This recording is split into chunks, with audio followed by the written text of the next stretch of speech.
Ready. Hello, everybody. Welcome to the Sustainability Commission meeting. I've been asked to sit in this chair here that the sound picks up a little better, so hopefully that'll work. That's why I'm sitting over here today. I was going to try a new chair anyway, so why not? Do you want to read the opening script? Yeah, so good evening, everyone. Thank you for joining us in this hybrid meeting format. Just a quick housekeeping note before we begin this evening's meeting. First, for a quick sound check, we want to make sure those joining us via Zoom can hear. Can you raise your hand to acknowledge that? Aaron, are you able to hear us? Okay. I am. Awesome. We'll For the members of the public who are joining the meeting via computer device or phone, please be advised that your microphone, webcam, and phone are automatically muted when you enter the meeting as an attendee. Commissioners, as a panelist, you are able to mute or unmute your video and mic at your discretion, though we ask you to please mute yourself when you're not speaking to avoid any feedback or background noise. If you wish to participate during the public comment portion of the meeting and haven't already done so, please raise your virtual hand now to join the speakers queue in one of two ways. You can, if you're viewing the meeting on a computer, laptop, or other device, please click once on the blue hand icon. For those listening to the meeting on a phone, press *9. We will lower hands as speakers are called upon. When the public comment begins, we will announce your name and unmute your microphone. You will have 2 minutes to speak, after which your microphone will again be muted. Regarding the chat and Q&A functionality of Zoom, please note that attendees will not be able to use these features. Lastly, in accordance with the passage of HB 4212, this meeting will be recorded and recordings will be posted to the Sustainability Commission website. Thank you again for your patience, flexibility, and good humor as we continue to find ways to meet safely and hear from members of the community. As always, you can contact the Sustainability Commission if there's testimony you were not able to provide or wish to get to us in a different format. And with that, I turn the meeting back over to Chair Dan Bowman. Thank you. So first of all, we will start out with reviewing the minutes from the last meeting. You all had those in your package. I hope you had a chance to review them. Does anyone have any changes to them?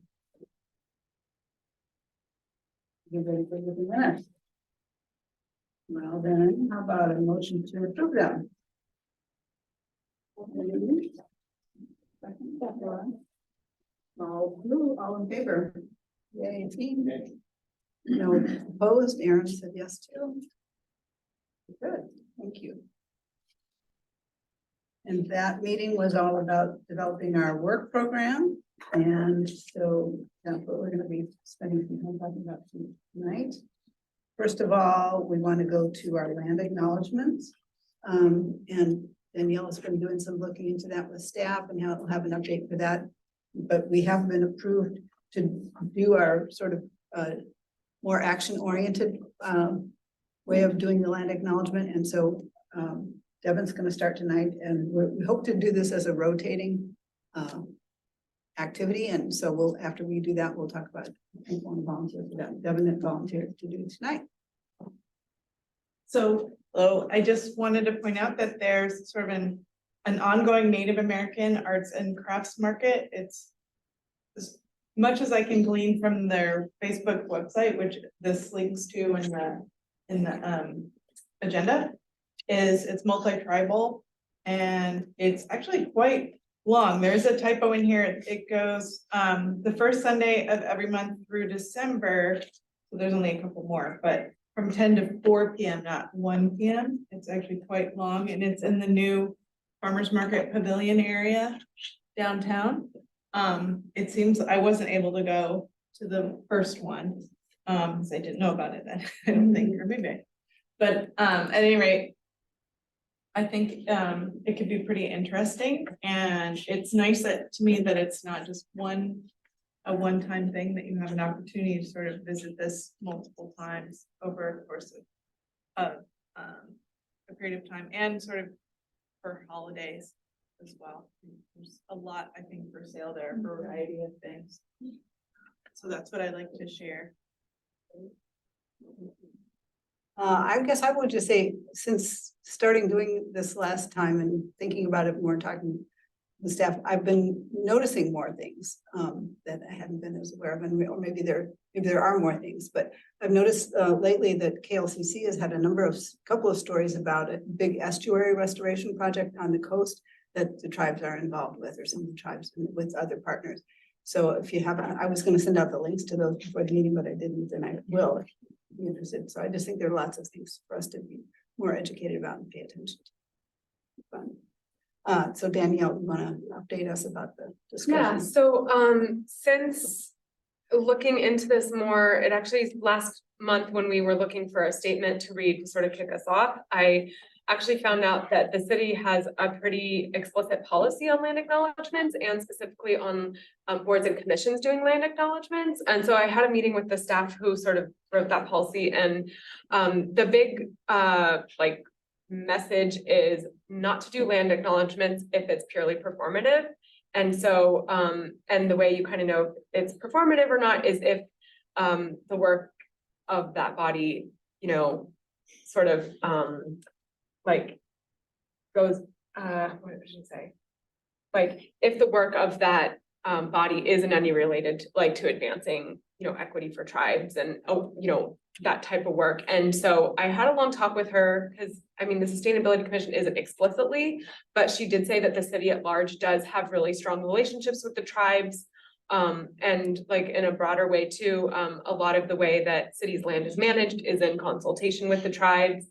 The statement that, the land acknowledgement statement that the city has was written and approved with tribes, and the mayor and city manager meet with tribal leaders regularly.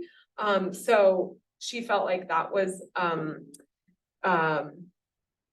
in support of us continuing to do some type of land acknowledgement piece to open our meetings. That being said, if the commission wants to read the land acknowledgement statement, it has to be the statement that the city has because it's been approved by tribes. And she also loved the idea of that we are going like beyond the land acknowledgement statement and doing sort of more of an action oriented thing. So it was really good to learn about that. And I think the takeaway was like, we have the thumbs up to go ahead. And she also suggested like, it would probably be good to just have a discussion with the whole commission and just get consensus about us doing it, just to make sure everyone's on board with the commission doing a land acknowledgement in the way that Jan has sort of, and like Laura have sort of established. So are there any questions? I did my best to explain that, but I think now we kind of just want to open it up to everyone. If there's you know, thoughts or questions. And just like to throw in, I think it was interesting in the process. You may have known, I learned that we actually have staff who are sort of designated to coordinate and review things related to city relationship with the tribes. Is that correct? yeah, Yeah. So yes, there's an that was really intergovernmental, cool. intertribal governmental council. That might be the wrong name for it, but there's dedicated staff, and there are really, I mean, there are relationships, like pretty strong relationships. I know I worked in parks before, and a lot of the way that the natural areas are managed and all that is in consultation with tribes, like I said earlier. So it was good to learn more about all that. So does anybody have any questions or comments, or how do you feel about continuing to do a land acknowledgement and continuing to do it in a way that's beyond reading a statement?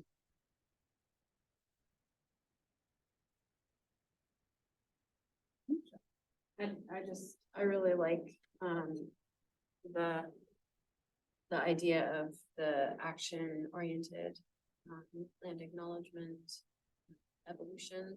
That I think it's wonderful to be able to engage with and have curiosity about and directly interact with what's happening now. Yeah, I think it's great. Thank you for starting that. Thank you for continuing it, and I fully support that.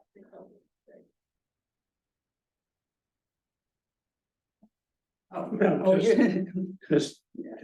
oh, okay. Well, anybody have anything that they don't like about the idea, or something makes them uncomfortable, or something they don't want to do? How about that? Looks like we're good. Are we good?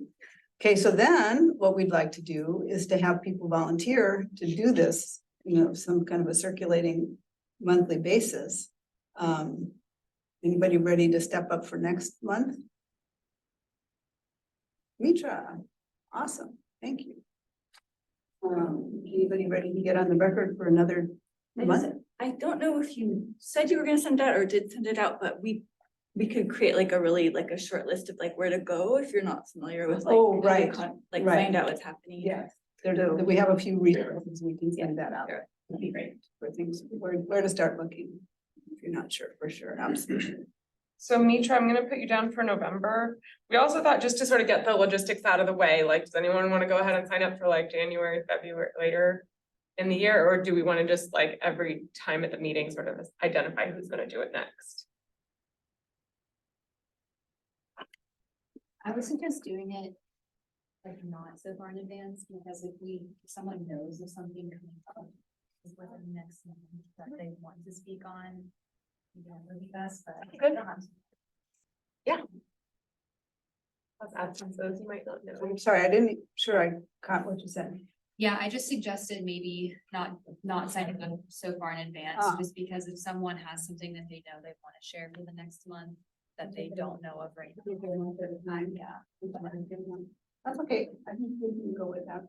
Yeah, and then we also talked about, like, if you're signed up for the next month, get it to me earlier so that I can include it in the agenda, because often when it's just said once at the meeting, people might not capture it all, and then by the time the minutes are posted, the event might have gone. So if we can just get it like how it is there, then it's more actionable on, so.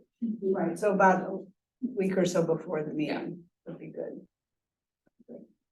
All right, cool, great, thank you, Mitra, thank you, everyone, I will put together that list of resources. Dennis? Since we're not getting into agenda, I'll just put out there that I'm gonna miss the next couple of meetings.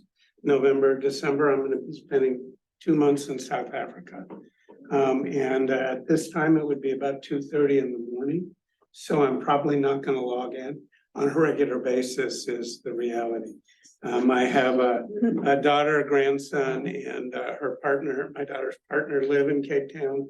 And in the spring, I got an invitation. My son's partner, they live in London, but she's from Cape Town, and we got a wedding invitation this spring from my grandson that read, Noah Reynolds Schwartz requests the honor of your presence at the wedding of his parents, which will be January 3rd out of Cape Town. So Very when you go that far, you stay as long as you can get away with it. So you think you'll be back for which meeting? By which meeting? January, I'll be back first part of January, but I'll miss November Okay, and this is December back in meetings. January. All right, But I'll log in and look at recordings and try to keep up to date of what you've been up send to. you with this. emails and stuff, okay. The technology helps theirs. Awesome, thank you. So with that, we're moving to public comment. We have anybody who's interested in making public comment today?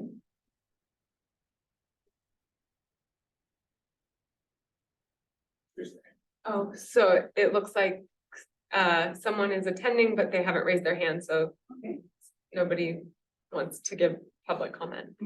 I don't think we had any, I don't think we had any emails. Were there any did we? emails checked? Yeah. Okay. Well, then there's nothing to comment on. Great, we're gonna move right through here. So now we're gonna talk about the FY 23 annual report. Danielle, do you have anything you wanna say about this? I don't think so. Let me pull it up real quick. I'll just share it, just.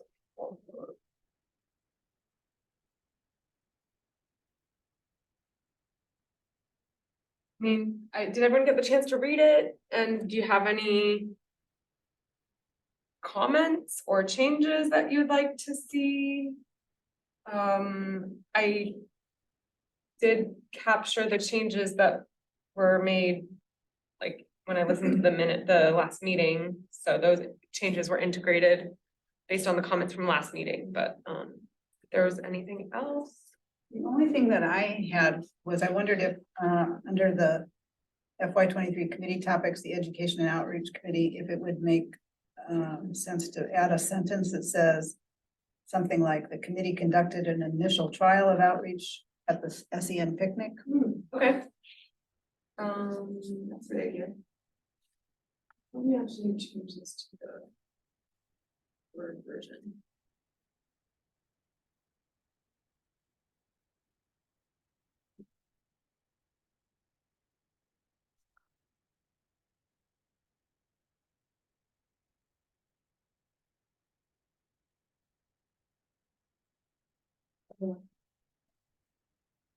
Oh, yeah.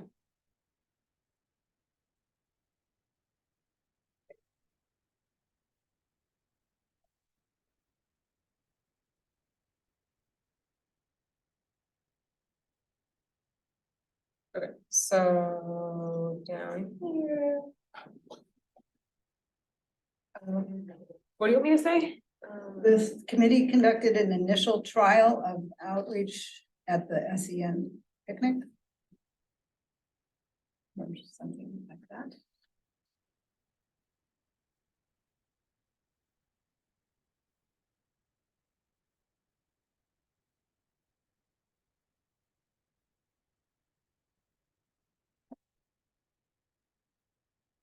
Are you supposed to capitalize ordinance?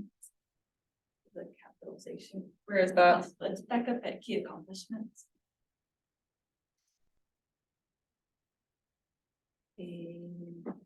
Probably not. Technically. Sorry, this is, I'm in the packet. Yeah, it's the first page of the annual. Under the, first page, Just fourth bullet. Electrical ordinance. Yeah, that should be small.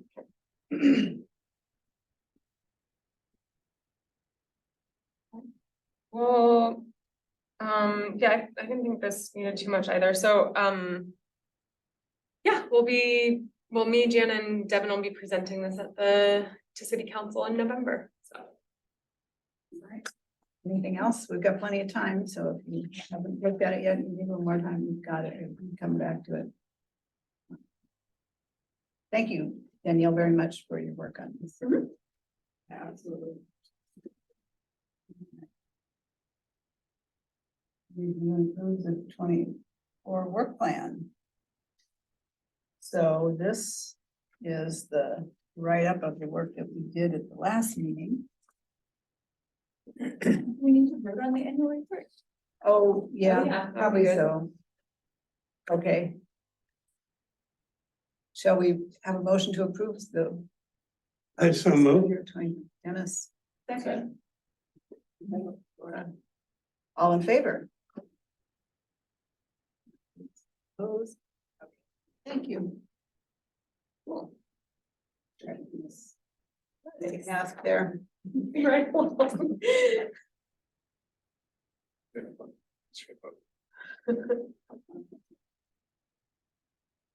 I can pull up the work plan now. Yeah.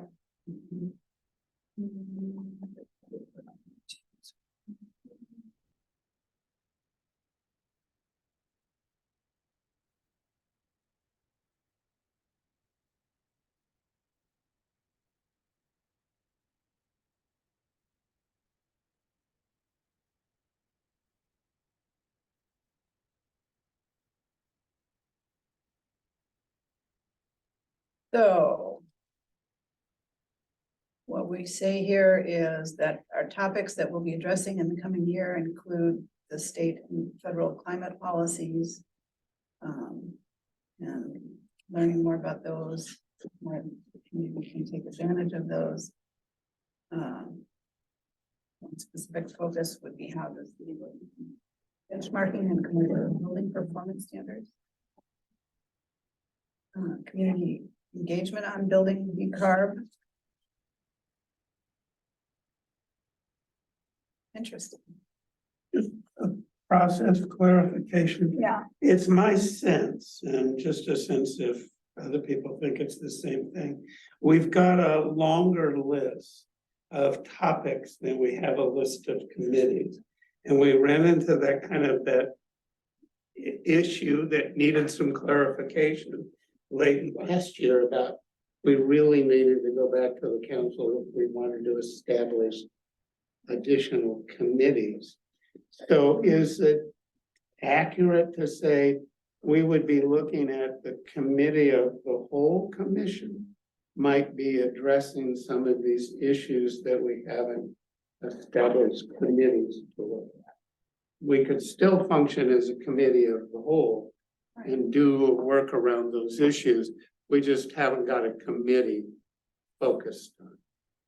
Do you mean sort of putting in language in the committee section that like, Right, well, I mean, we have more items in our list of topics Well, I than we think have that's- committee topics. My take on that is, maybe Danielle, you can check me Uh-huh. if I've got this right. Is that this list of topics to address includes things that we will be perhaps getting presentations about. And might take action in a meeting of the commission of the whole, Right, but that, you know, I think we can still consider whether, we can, of course, consider adding committees later. But it would, you know, it's a process that takes a little bit of time. right, we need that So approval if we need that want to approval. So that's establish any committees something to keep. that are focused more on any one of those other topics. So one of the things to think about right now would be whether any of these topics, the 1 through 9, and really merit a committee, or whether some of that, if there was some work that we ended up wanting to do, could be allocated to one of the existing committees that we are going to establish, hopefully. Right. That's also a possibility. Yeah, because I was seeing some of those, and that's what I was, you know, opportunities in clean energy and energy score Right, are certainly part of building decarbonization. Right. You know, and the recycling modernization act issues are around waste reduction. So there's certainly some, yeah. I think they would be different than what the committee proposals as they're written now. I mean, Right. one idea is, because last month, you know, there was voted to stand up a committee on transportation. And then over the course of the month, it was like, maybe let's wait until we hear from more about transportation and like EV infrastructure and that kind of stuff. Right. So we could add potentially a caveat at the bottom here, like interest to form a committee on some of the specific other topics that you just said, like opportunities in clean energy and other things. Right, but my understanding is the process would be if we don't establish the committee and the work plan, we need to go back and request the addition of that committee. I just want to review that process because we went through it Yeah. last spring. It felt like we're all going, what? I know. What is this? You know, and I just want to make sure we all understand that process. Would it be helpful if I spell it out right now? No, I mean, I'm feeling like I just put that out there for clarification that, you know, if we want to do work and establish a committee on transportation, for example, we would need to submit a proposal to the council to establish that committee if we don't establish it now. Correct. And so I think it would be helpful, Danielle, to say, so let's suppose we have, do we know when we're planning the transportation presentation? Yeah, We don't yet, but you can let me know if you want it so sooner rather let's than later. say if we wanted to consider that, and the next time we will meet with the mayor and when is it now? Is it December and then February. December? Okay, let's just say December. So we would want to meet. We would want to hear from the transportation people sometime before this, and I'm just taking this as an example. Okay. Sometime before December, so maybe before the December meeting, if some folks who were interested in that committee said, yeah, we do want to talk, we think we can help and work on this. Then we could get that into this meeting by December, then to the council in January. So it would be January, February. Right, would be the which earliest. there's plenty of stuff to do Probably- between now and then. Probably, I'm just pointing out how that would work if that, so if for that topic or for any other topic, we think we have a lot of interest in having a committee prior to as soon as February, say, or otherwise later than that. It's a good time to think about it.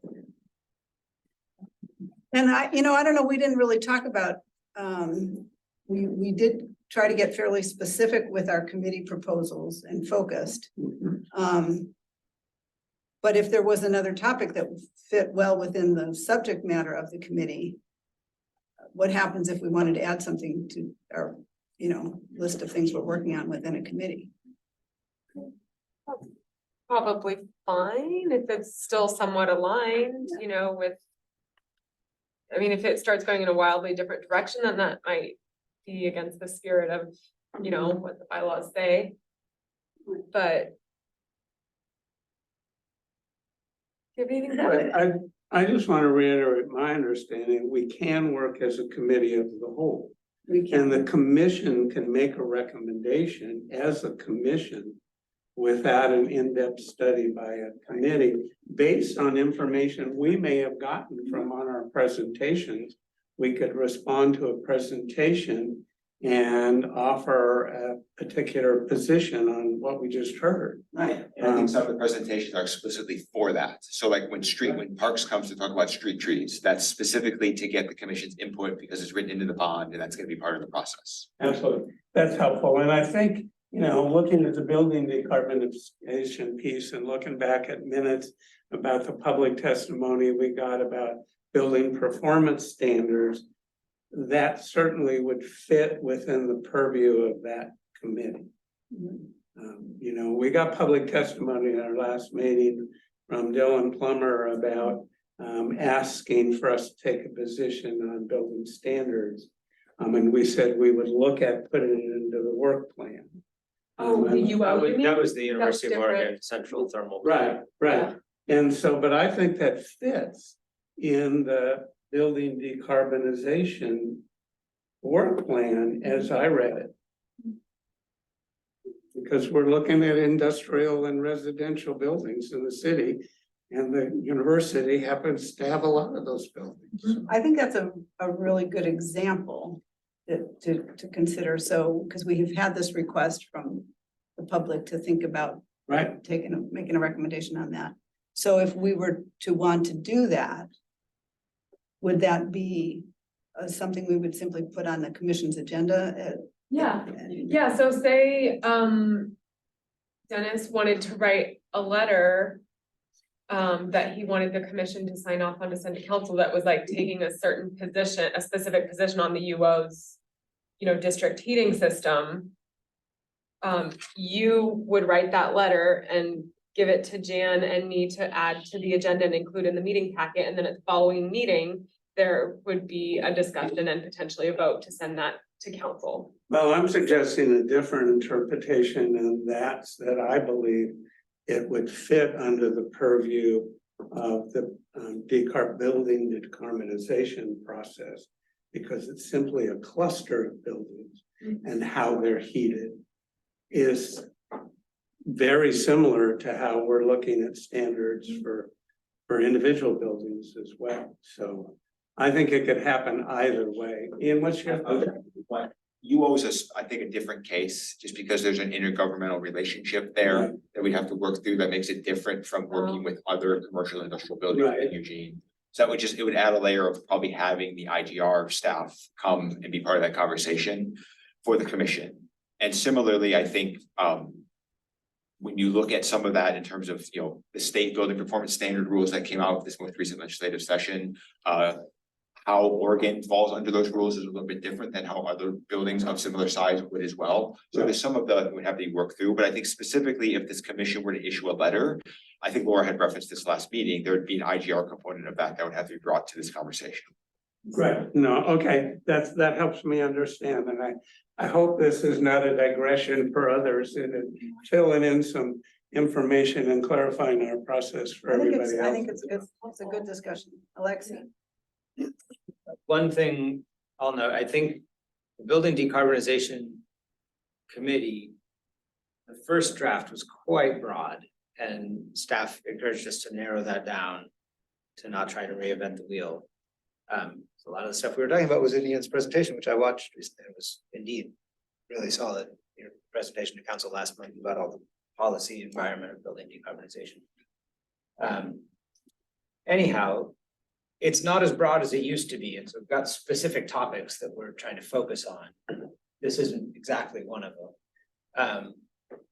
So it's not that we couldn't talk about that in the building decarb committee, but it might be better suited to the commission as a whole. The other thing that Dylan Plummer mentioned last month in comment was that he thinks the U of O may make a decision in the not too distant future on which of the 4 options they're gonna go with.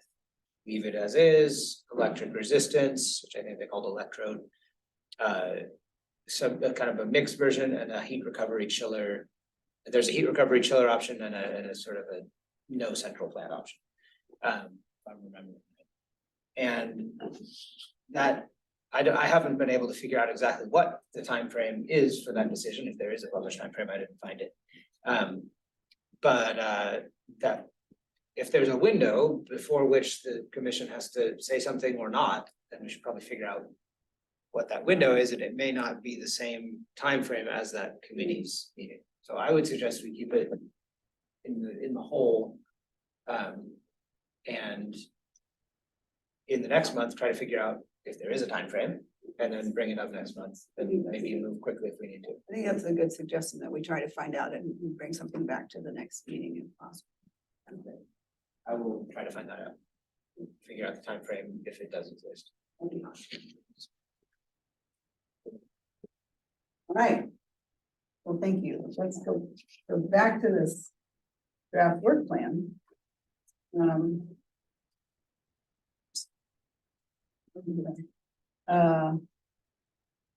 Any other, we're just sort of, so far, we're talking about this list of topics to address. Devin has a, I just have a kind of a question for you, because maybe I don't remember.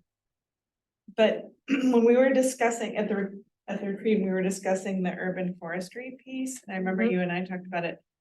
I believe you were going to find out the status of the plan, like beyond the street, you know what I mean? This, not the street tree piece, the urban forestry management plan. yes. I don't have an update on that. I mean, I think we are still just waiting on staff to give us a plan, which means like a timeline, which to me means they don't.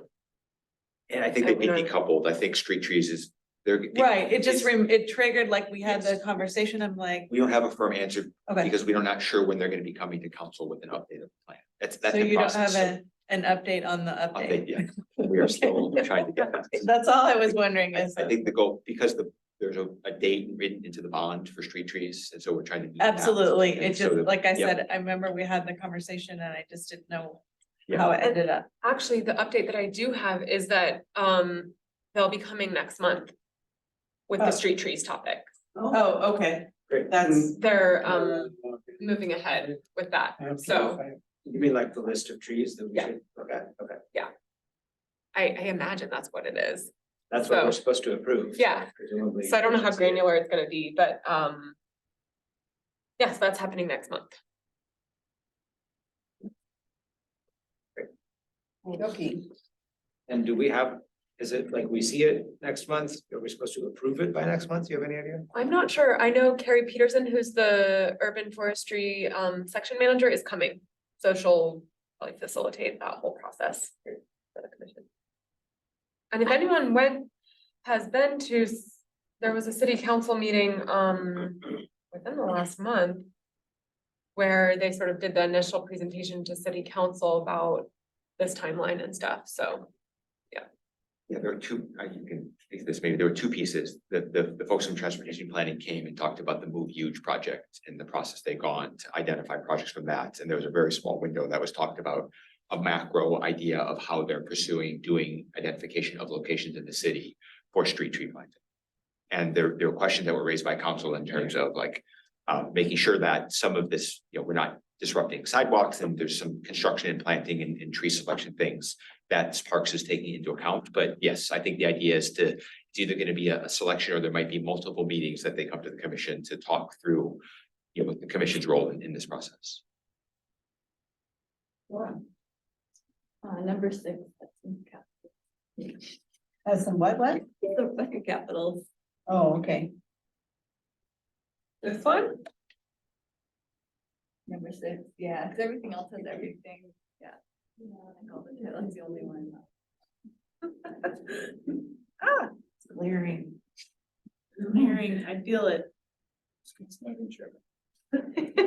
It's true. What teacher doing that? Well, to sort of circle back to the committee thing, would it be helpful to have the transportation topic brought earlier in the year? You know, so that could potentially inform what a committee might look like, or along those lines, is there a different topic that you would prefer to see earlier in the year? I mean, it kind of seems to me like if we have something on our radar, we're thinking of spinning into a committee, there's like 2 windows for forming committees, which is now. And then, what did you say, January or February? Because you have to do the work, which takes Now time. Now. really. Yeah, I mean, it's like, so I think the sooner, it February. seems like the sooner, What that means is if we were gonna get it approved in February, we would have to know that by November. yeah, Which is close to now. I mean, That's very close to now. Yes, almost very now. close to now. Now we're almost now. How about that? Can we, if I may, can we put in a somewhat vague placeholder with the intent that the committee not start activities until roughly January? Some of these are 2-3-ish months, starting, you know, next month. Transportation would start later. And can we say, we have a proposal for a committee, we don't expect it to start right away, without having to go and readjust? And I don't know how much flexibility we have in defining its scope down the road. I would defer to Councilor Temple, who may answer that question. My concern is that we've put a lot of time into the topics in the committees already. Now we're talking about adding more committees to our workload, and it's October, and it's almost November, and we only have until June to work. So as a council, as my role as council, not as commissioner, I would hope that we would get on with the topics that have already been approved, rather than trying to dilute them with more subjects. Not that we dislike the other subjects. So we could still think and talk about a transportation committee, but I'd sure like to see some of the stuff we've already decided to do move on.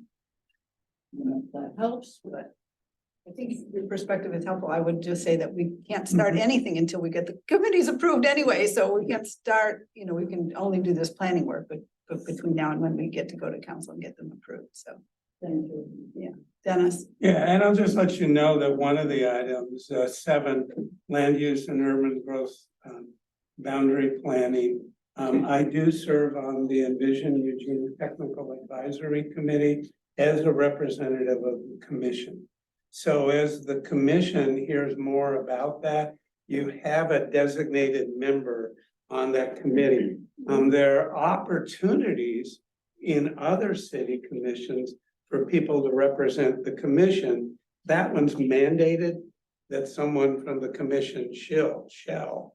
But there's also an option, I don't know what all of them are, but for example, a commissioner could serve as a representative on planning commission. Just to be aware of that interrelationship between other commissions that are doing related work. I'm just 2 years in trying to figure out the wonky language of land use planning. You know, I know what a muffy, I now know what a muffy is, you know, and all of that stuff, but so, you know, if something comes up around that, we have a designated voice there, and that's me. Well, thank you for that plug, because we are gonna talk about committee liaisons a little bit Right. later in the meeting, so that's really great. How are we doing? What do we think about this? I wanted to also suggest, I wonder if we should just refine the title of the building decarbonization committee, because there's so much work happening on this front from staff, from other parts of the city, that this feels like too broad for what the committee, you know, it might merit for being like having a more focused title too, that matches what the committee's gonna be working on, so that it's just clearer. I wonder if something like building decarbonizing tenant occupied tenant buildings and measuring performance or something along those lines could be accurate. I'm wondering if Ian or Lexi has a better suggestion. What would be important about that? Well, kind of just to help explain, like to just do a better job of capturing what this committee is actually gonna do, because building decarbonization is really broad and it's a lot of what staff are doing, and there's other, like, it's what all of the policies are related coming out of like the state and federal IRA and climate package, that it might benefit from having a more specific title.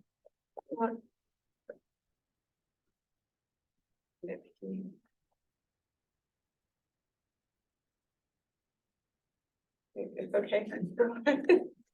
I don't have, I think as long as we're really clear about kind of what the committee's focusing on, I think it's okay. It's a big topic, like just by definition, there's a bunch of stuff that goes on under it. And I think being able to just be clear with council about what the commission is going to be focusing on, I think is probably an important part of that. How are we feeling about the whole subject of committee topics? And we want to move into that, and are we, especially to those people who are interested in the transportation topic, I'm wondering how you feel about that one. Are we okay with what it is? Pardon me, Aaron? Hi, everybody. Sorry I'm not there with you tonight. I had a child care gap that I'm covering. But on the transportation piece, from my perspective, last meeting, I think honestly, I probably bit off more than I can chew. And so for me, I'm on the food waste and the building decarbonization committees already. And frankly, I'm just not going to have the time to take the reins of a committee. So just wanted to share that. I still think it's a good idea, though. I remember Laura saying last time that there was a recent committee on transportation and electrification. And so didn't want to recreate a wheel, and also didn't feel as though I had the time to take it on. So just wanted to share that. Okay, where people are good with that, leaving it as kind of more or less as it is, and maybe we do try to get the transportation presentation sooner rather than later. So that if something emerges out of that, we have the opportunity to try to do something about it. Can people talk a little bit more about what they'd like to know? Because from what I've heard from the commission is, you know, I guess specifically from Aaron, was like, where's the city at on expanding charging infrastructure? I also heard something along the lines of passing fuel standards similar to what they have in Portland. I wonder if it would be helpful for me to know a little bit more what you guys want to know about, so I can line up an appropriate speaker. I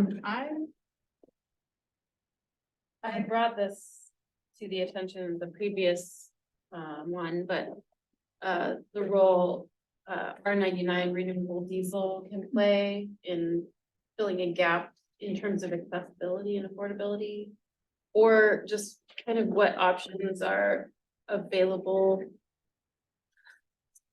to folks who don't have the means to like actually, you know, engage with electric vehicles. I mean, there's like a couple of, like expanding the ability to use them and access. So, I mean, we had that presentation last year on the EV car sharing, and that was amazing. I'd like to know more about, you know, what we're doing. I know there's the scooters and, you know, what we're doing to make decarbonization of transportation more accessible to a variety of socioeconomic levels.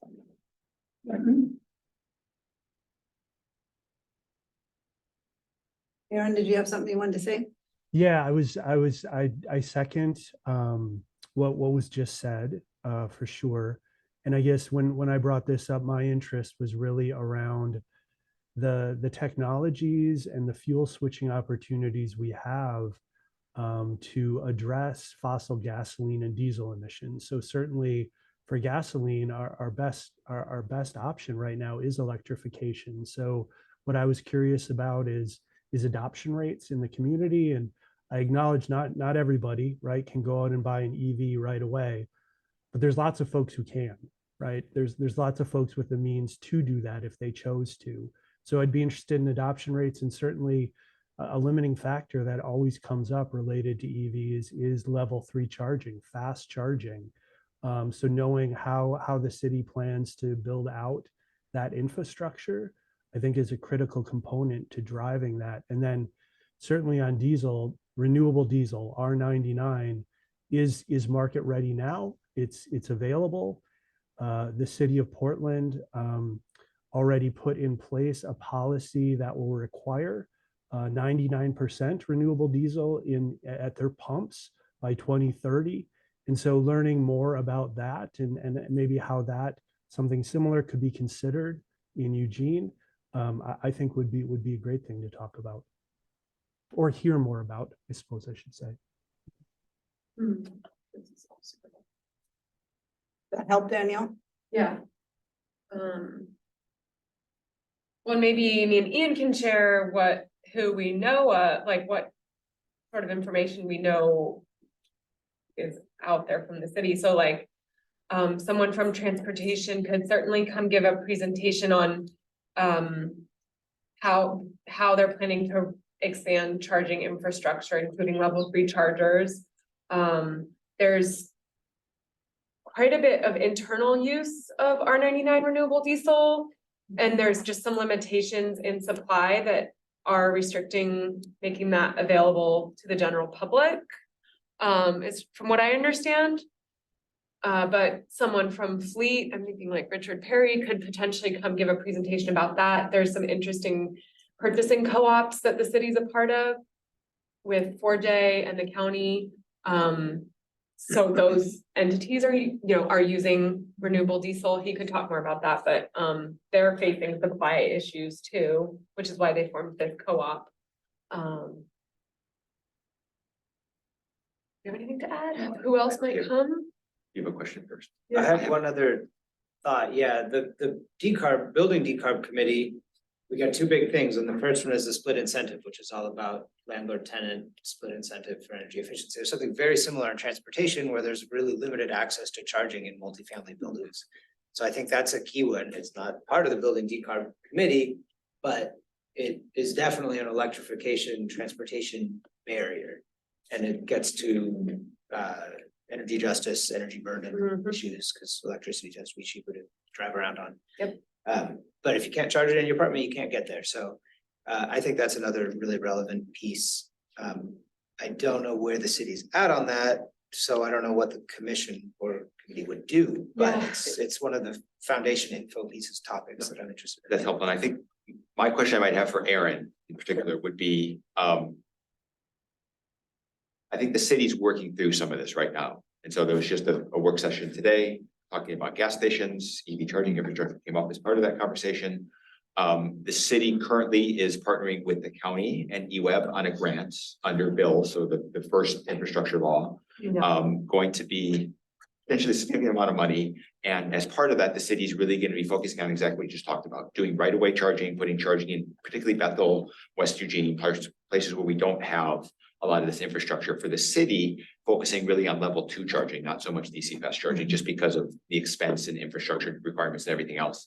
The county, as part of their bid, is going to be looking at DC fast charging. They're really looking at to supplement what's going on I-5 through NEVI funding, so National Electric Vehicle Infrastructure Funding, which is really focusing on DC fast charging. They want to do the same thing on like 126, so running east to west through the county. And so the city's figuring out how that fits within that. So there's work going on. Some of it's depending on money. So I guess the question would be, do we, does the commission want staff to come talk about this? Is this a place where Danielle and I could provide an update as part of a staff update?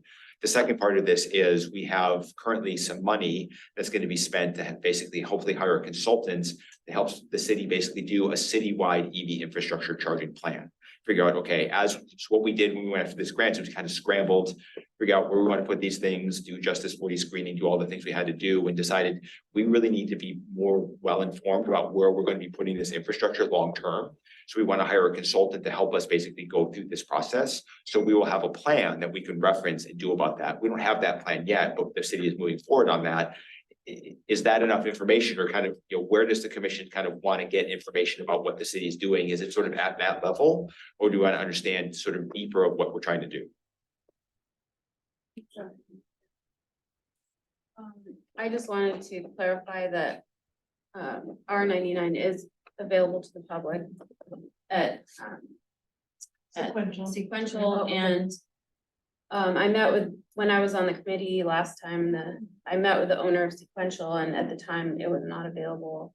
But yeah, I just want people to know it is available. The city we saw evidence and reports out about the amazing reduction in carbon emissions from transportation that the city experienced as a result of switching over to that.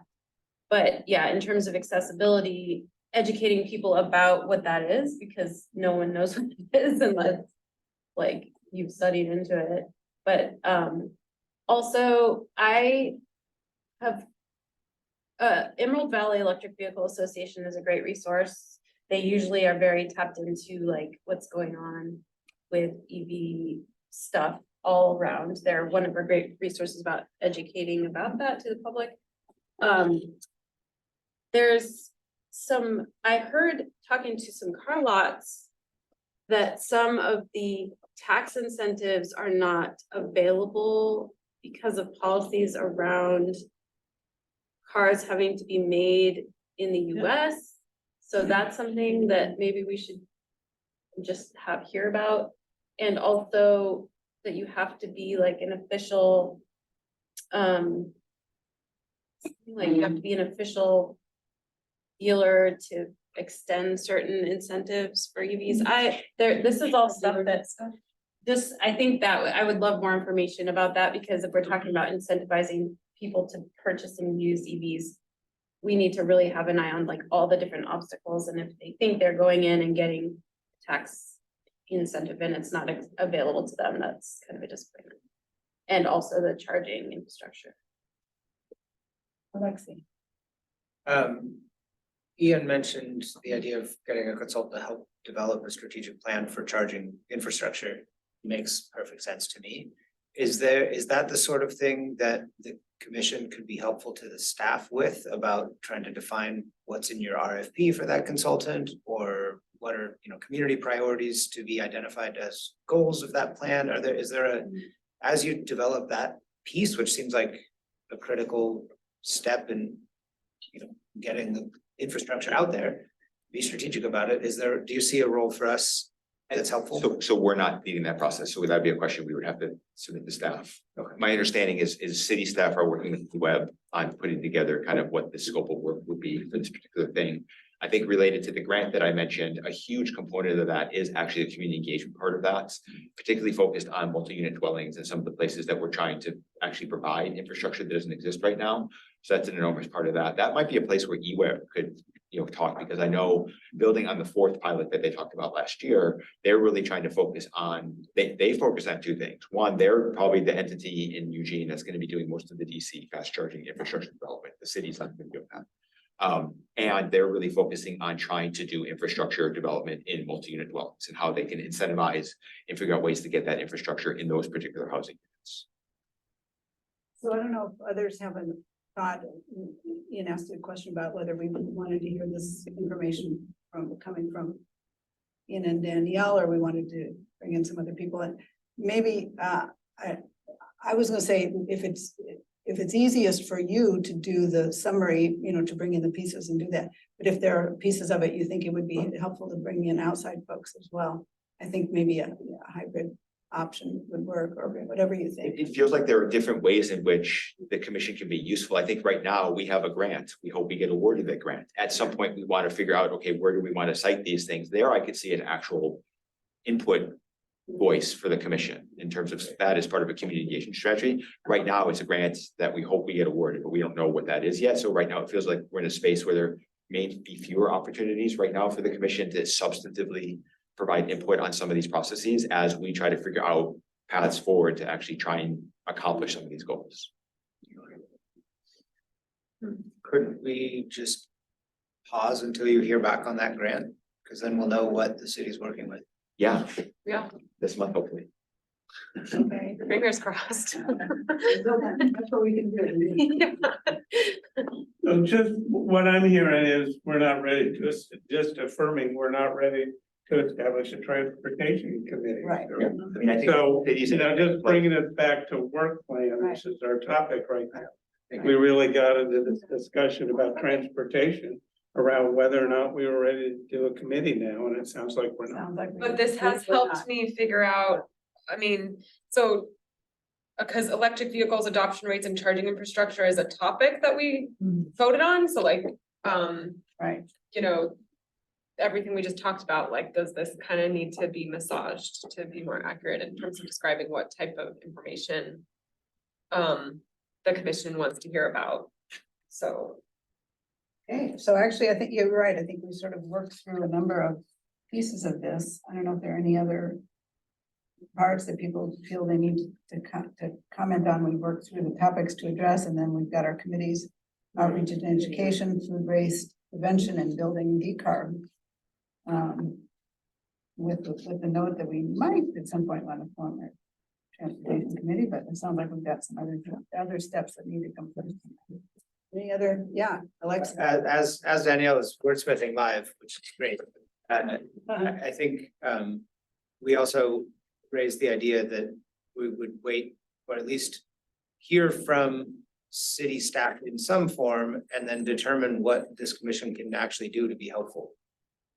So there's some, what it says right now is like, learn more, understand this, right, et cetera, but then there's some, then we do something. We don't know what something is, but there's an intent to go provide some kind of feedback or review or recommendation. Writing about building decarb. No, in transportation. We just don't know what it is yet, because we don't know whether we're gonna get that grant, et cetera. There is some precedent, I mean, not to learn about a topic as a commission as well, right, where it's informative, but Sure. hearing what you're saying as well, I mean, it's not like we don't always have to do like No. the thing, but I mean, obviously, if there's alignment, that's better. Yes, and I think as we've thought through this over the last year or so, me for the last year or so, Daniel, for the last 6 months or so, is we're trying to come up with opportunities both for the commission to be actively participating in decision-making processes, but there are also things to maybe be more on the information level. That is, here's a number of things the city's doing that you may not be aware of, that's maybe helpful in thinking about how sustainability is being conducted, how the cap is being implemented, how things are being done sort of across the city that are maybe not as visible as others, but are sort of core to what a lot of what the city is trying to do. I think that's absolutely so. I think there's a real value, I mean, as in serving as sustainability commissioners, just in our own personal context or out in the world, to feel like we have a good understanding of what's actually going on at the city and can speak to that. And I think that helps. And then it puts the rest of the work in context. So, and because we have new people every year or every couple of years, we all have to kind of refresh ourselves. So.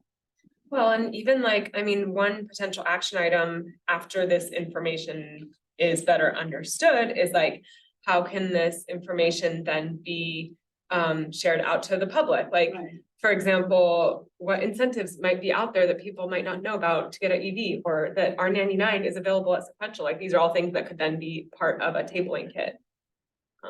So.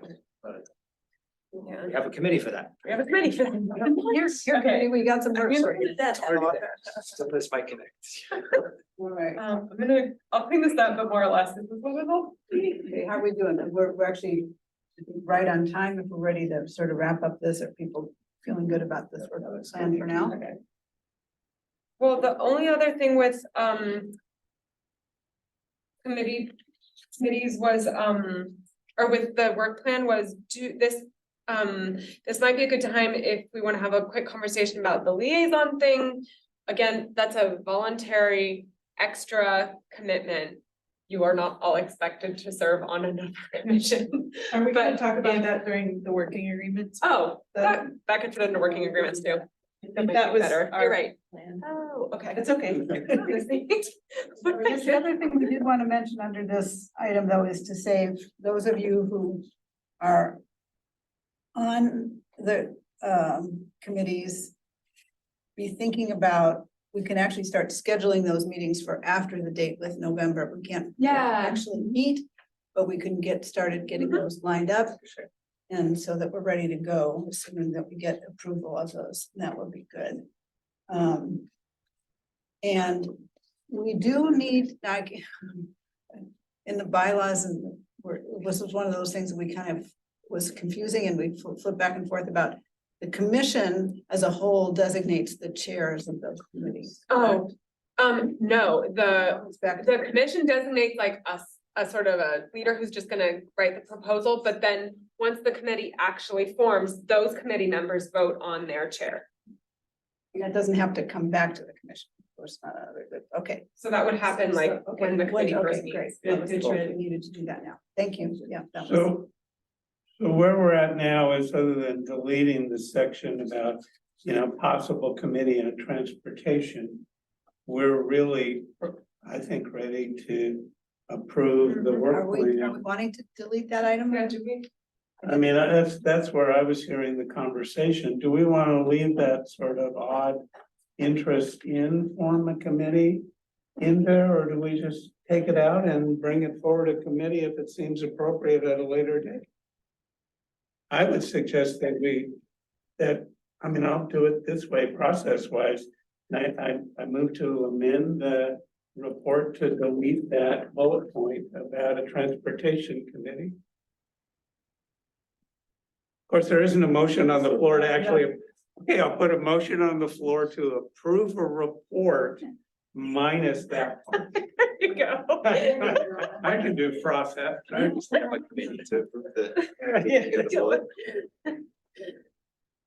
We haven't been voting on any of the other changes. So I think we can just decide it. Yeah, do Right, you well, want we to can do take it that out? We can do it by I start acclamation, now. but do it by acclamation, and then it's a matter of record An actual, that we've approved it. But, do people want to take that piece out? I think that's the question. And I would. I think we do. People on the, okay. I think I'm with you. It's cleaner to take it out then. Let's just do that. Everybody has. Oh, wait, Karen has something. I just want to clarify that I am not serving on the decarbonization committee, and I would actually like to join the committee on North Van. On which one? Waste. The waste. Food waste, okay, Food waste. And Dennis, are you on the decarb? yes. Yeah, but I've asked late in the process to be added to that group. Dennis wants to join the building carb and outreach. Is that okay, Mitra? I would love that. I've got some good background. I know. You be a pro. Well, What is the date after which we are allowed to start scheduling the committee meetings? Well, we have to. November 13th, Assuming. assuming they get approved. I think they will. I hope so, after all of this. Yeah, always be a curveball. So are we taking out the transportation part? Yes, we are. Yes, okay. Yes, agreed. Okay. Do you want to take this time to schedule meetings So, or? well, let's finish up with the. You've got conveners We got the for each work of. plan. So we have a motion to approve the work plan minus that item. So we've taken that, we're taking that item out. Do we have a second to the motion? Or we get a, Good process, yeah. Devin's I second. was seconding. Is there content to finish in the work plan? I guess I need to clean up this, let me Consolidate just, this. yeah, let me Is there consolidate. other? I think that's the only thing I was seeing. I think it's electric vehicle adoption rates, you've got two colors. Yeah, I don't. So, Right, approve as amended.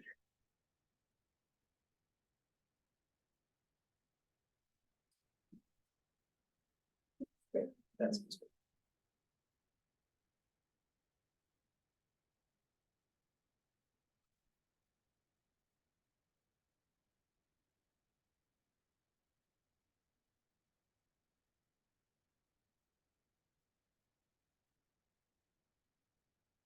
Like that you included those anticipated outcomes, which are sort of general, but they're kind of pulled out of the. So that we may never understand all of it.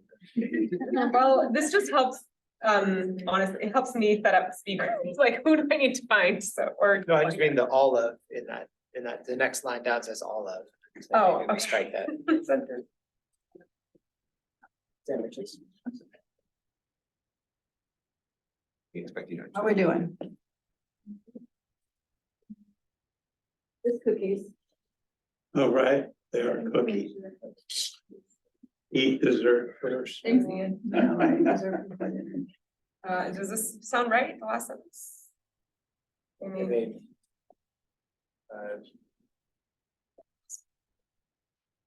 what, I want to evaluate opportunity to provide feedback on yeah, thank you. city efforts on this topic.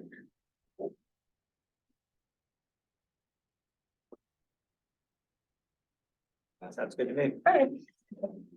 Great. Yeah, Now we Those are have can make something those we can approve, right? changes later. Okay, are we good? yeah.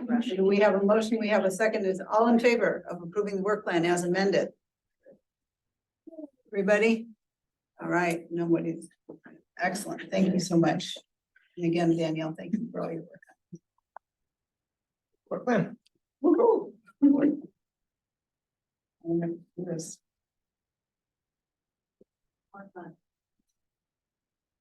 Okay. All right, bylaws and working agreements. So. Fair amount of work has been done on these. Thank you. Devin did a lot of it. It was put together.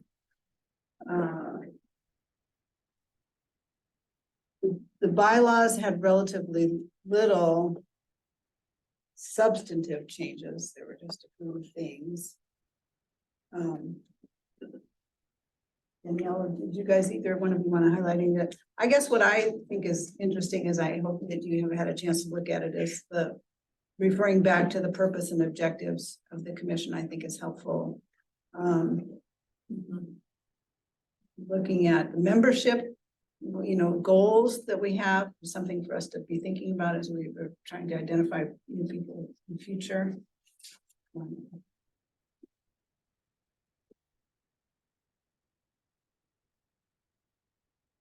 There's some of the detail of operating stuff for the officers and all of that, but I those were the parts I thought wanted to especially call to your attention. Anything else in particular on those? Any other questions about them? From anyone? There are two things that changed this afternoon. I'm not sure if you guys saw my email, but I'll just bring those up now since I'm not sure everyone read their email, but I got clarification from CMO on two things. One was partial terms do not count towards the 2-term limit. That's actually different than what I That's thought. Article 3. If somebody wants to see what she's. Article 3, yeah, filling a partial term. So like, for example, if someone gets appointed mid-term for that seat, either because someone left or they took, you know, whatever process delayed that, then they still have 2 terms after that. And then the other thing was, which was a question that Dan had asked, was that can committee still begin work before council approves the city, and the answer is no. I'm hoping we could maybe have a first meeting just to set up a program and elect officers and all that. But that's why I think it's a good start. You can still schedule the meeting to happen. It just has to happen later. That's right. November 14th or later, assuming, yeah. And just in terms of like staff capacity, just to be clear, like what the staff role will be for these committees is. I've kind of told the leaders, like, I pretty much have capacity to just like to help support one meeting per committee per month. Cause that's like 3 extra meetings, and then, you all are really like, creating the agenda and running that meeting. I'm really just there to kind of help make sure that technology, like set up the meeting on Zoom, public notice it, and do all like those logistic things, but any additional research that might be needed for the committee or like stuff like that, it kind of needs more approval beyond what my time can be spent, so. Just to make sure that's clear up front. And I think everyone is aware of that, so. Right, and I think to add on to what Danielle's saying is the important piece is if you are the person organizing your committee meetings, then you need to be sure that you're communicating with other committee leads and Danielle every time, you know, in scheduling these. You don't want to schedule them at the same time. And then Danielle can't be 2 places at one time. So just something that like, oh, right, I'm, you know, Yeah. I need to talk to the other committees and find out when all the meetings are happening. And sounds simple, but it's so hard to get everybody together. Well, how are you guys Challenge. planning, how do you usually schedule the meetings? Cause if the leader just puts out like a doodle poll and I'll know what other meetings are, you don't have to necessarily. Do that then. I think we've usually, done it by email, and, I actually don't remember using a doodle poll for this, but because it's a smallish group, but Yeah. it can be done either by phone or by email or doodle, whatever. I think so. A lot of times we would, in one meeting, schedule the next one, once we've got the first meeting set up. Okay. That's fine. So I just need to know the date at least a week before, so I can notice it. Laura. And are you okay with just opening the Zoom and then getting off? Because that's, people have done that in the past, Great. that way you don't have. Okay. Yeah. You just transfer the ownership and it's recording. Oh, okay. Sounds good. Lacey would do that. Okay, yeah, I'll probably do that too then. So then that might allow for more options, time The options.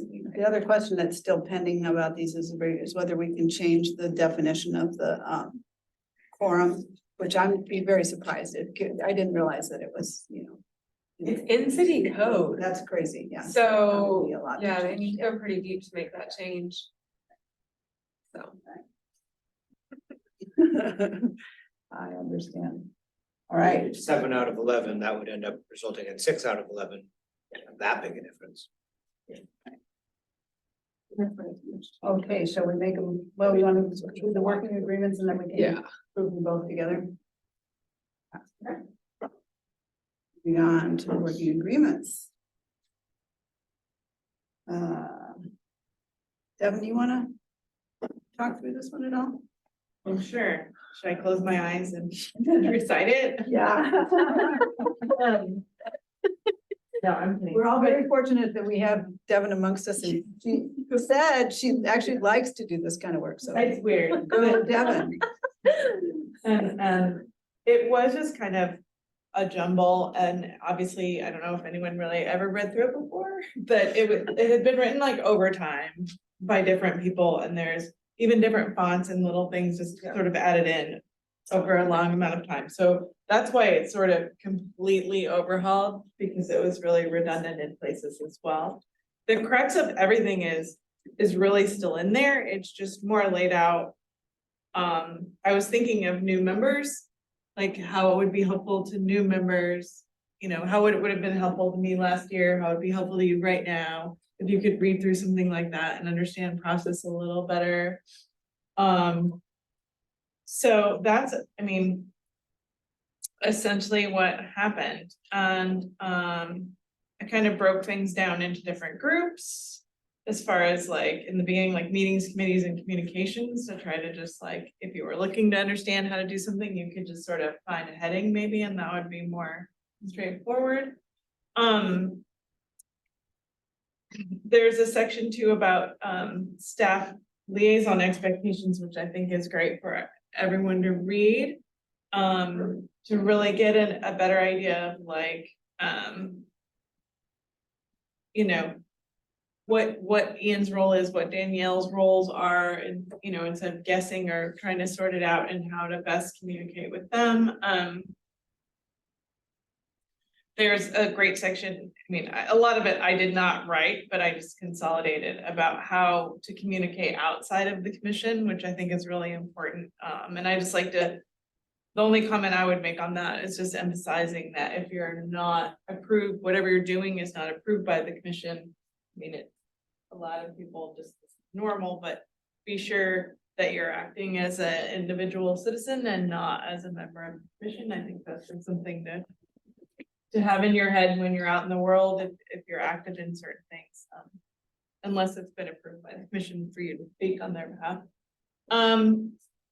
The only other thing then I would zoom into, unless people have specific questions, is what we were going to talk about, the commissions, like commissioners like Dennis serving as a liaison to another group.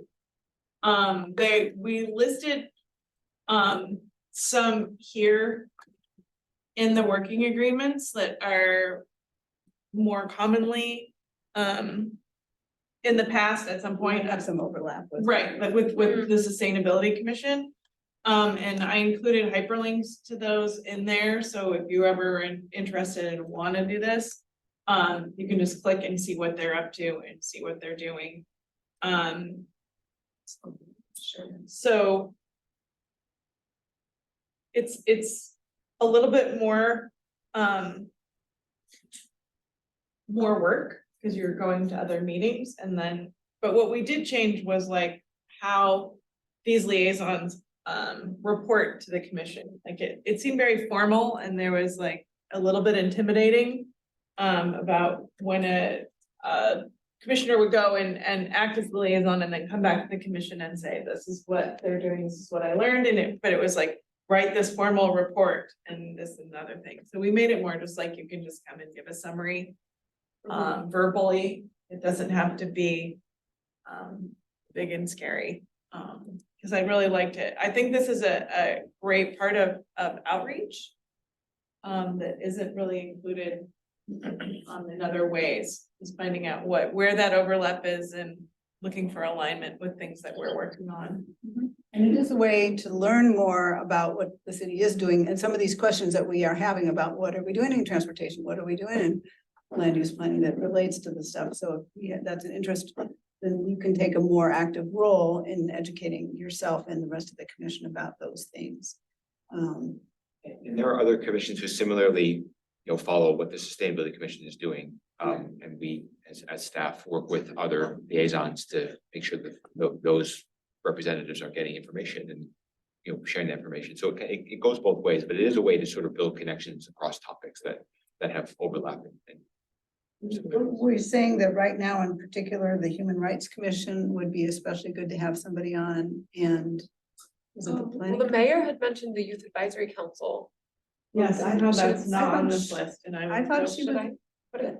but I thought that connection was that she was gonna see about having a person representing from that to come fill that position, not that we should go sit on that youth council. And I think that's her, like she stood up that for something that she works with directly. I don't know that there are other opportunities to participate in that. I don't know. Oh, My okay. understanding is that that's kind of her, it's her. Oh, okay, That's so her committee. you can't just join as a liaison. Yeah, it's kind of like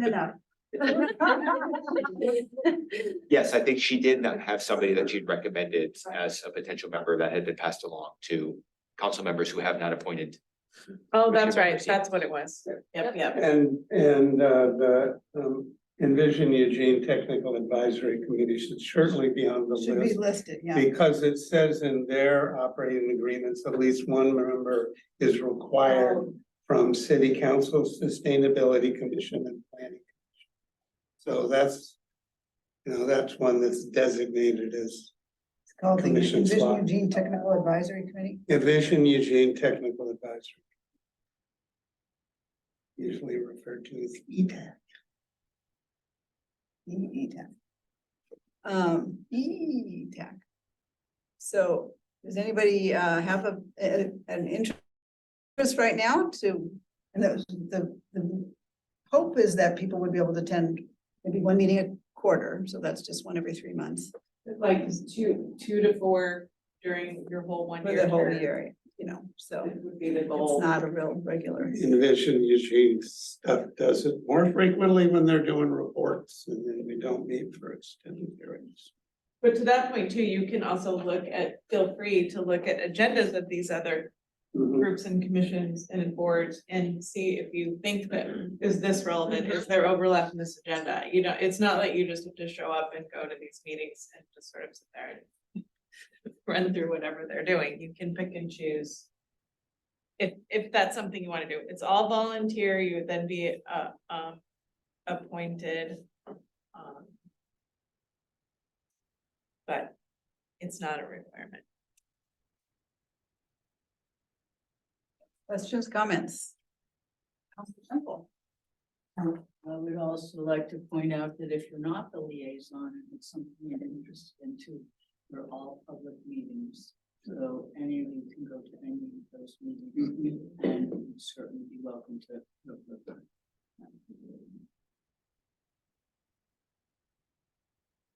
I can sign up for the human rights one. That'd be great.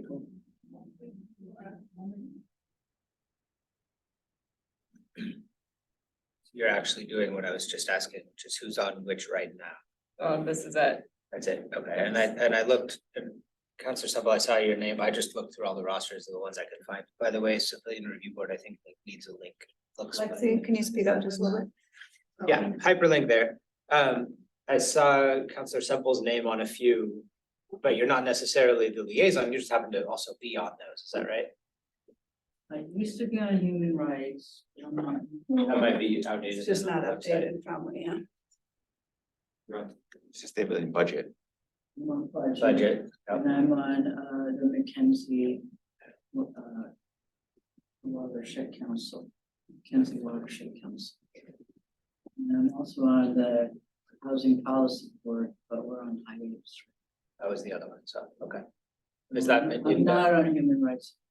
that's indefinite hiatus, the HPV? Yeah, we hope 6 months, but it depends a lot on how the renter protection stage 3 go, because they're taking enormous amount of staff time. And we work within quite a bit on renters protections and not that much else is going on. So, we're not moving right now. So Housing Policy Board is that what you're talking about? Not something- So we're not meeting, there'd be no reason to have it.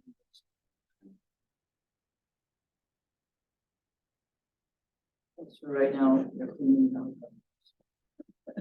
It's liaison. I'd be willing to do the budget committee unless someone else is interested in that. Pardon me? You wanted to do that, Karen? No, I'm sorry, what'd you say? I said I'd be willing to do the budget committee. Have at it. Are you sure? I thought, sure you said you wanted to do I know we were talking about, the. last year I volunteered for the housing committee Oh. and then they never met. And closed them down. They never met.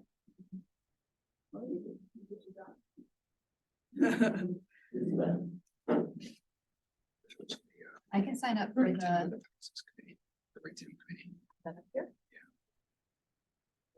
Do you guys want, you wanna say So that? the- For the active transportation committee. Active transportation, that'd be great. Well, you know, what's interesting is if that's the structure, then never in the time that I've been here in 3 years, has a committee come to us and said, please appoint staff.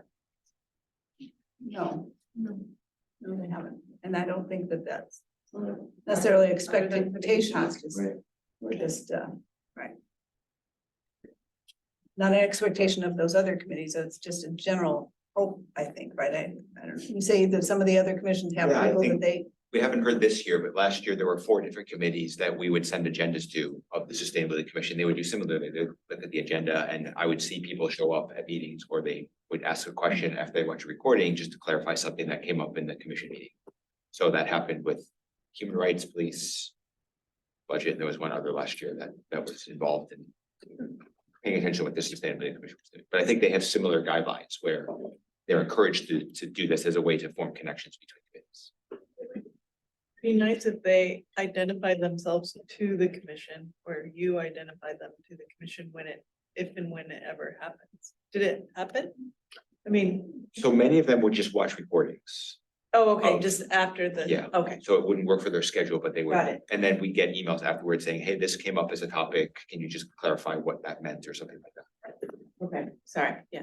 But I can make it known too, when like, yeah, when someone reaches out to me and says, I'm gonna be the liaison for this committee, I'll let you guys know that.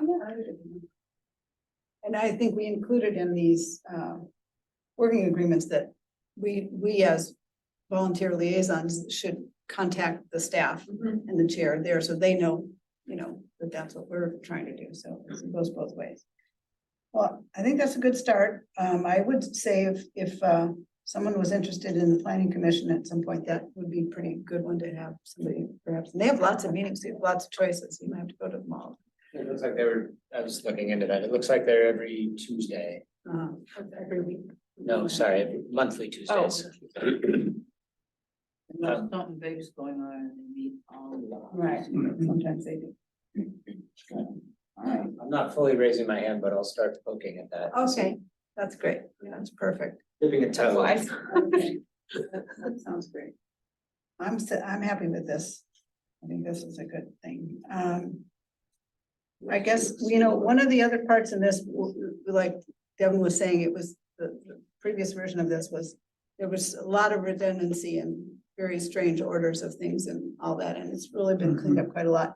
And one of the things one of the places where that was true was this whole process about forming committees and then, you know, and also writing letters and recommendations. So I hope that I wish we'd had this done before we got started, especially for our new members, because there were, I know, confusions and questions about that. But I do think it's helpful, and if you haven't looked through it yet, please do. And if you think it's more helpful, that would be good to know. And if you think there's still refinements at some point, we can do them before next year. So thanks a million, Devin. Absolutely. I have two typo type things. Where? I think I have a couple typos too, and I was just gonna Give you one, it's super fast. So on page 28 at the bottom, I think we even talked about this, Another page number over the 28 of the packet or the 6 of the, there? Okay. there you go. See, the revise is not in italics, the 3 eyes. Or whatever. Boy, that's Sorry, there's another one just like it. Okay. Yes. On page 8 at the bottom, the same deal. The 3 eyes are not in italics like the other. They are. Oh, they are on that one. That's fine. You fixed it, or it fixed it, but on my version right here, it's in the packet, it was not. But that's because I looked at it so many times. I apologize to everyone. Yeah. Don't apologize for looking at it a lot. Thank you. Yes. Get beer. Someone needs to buy Devin a beer. Oh, that was taken care of. All right, so Okay. any questions, further comments, discussions? Everybody good? Great. So we have a motion. You're welcome. And I mean, Jan too, and Danielle. I mean, it was a group. There was a lot of meetings and go over it all. So It's not my favorite topic. So these names, do we want to capture this? Just capturing them in the minutes of the I meeting? think in the Or should I put it minutes in the is work more plan? appropriate. I wouldn't Yeah. put them in. No, yeah, I wouldn't put them in here, but should I include them in the work plan? In your work plan or no? Just minutes? No,